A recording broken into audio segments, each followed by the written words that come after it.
आणि यानंतर राजधानी मुंबईमध्ये नेमकं काय घडतंय त्या संदर्भातल्या 9 बातम्या आपण पाहूयात।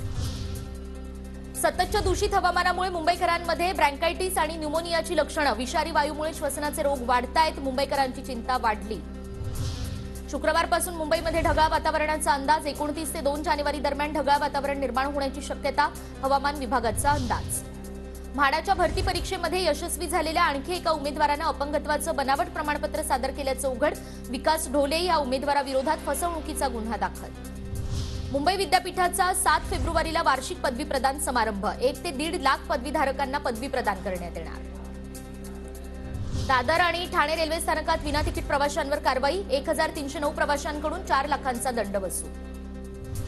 नववर्षानिमित्त मुंबईमधून मध्यरात्री 4 विशेष लोकल, सीएसएमटी ते कल्याण, सीएसएमटी ते पनवेल दरम्यान 4 विशेष लोकल सोडण्याचा निर्णय। मुंबई महापालिकेच्या ढिसाळ कारभारामुळे 714 निविदा प्रक्रिया प्रलंबित, औषधं, दूध आणि अन्न पुरवठ्यासंदर्भात काढण्यात आलेल्या या निविदा प्रलंबित। नवी मुंबईच्या वाशी खाडी पुलासाठी निधी उभारणीला वेग, सिडकोकडून 200 कोटींची वेगानं वसुली, रस्ते विकास महामंडळाकडून सुद्धा पैशांची जुळवाजुळव सुरू।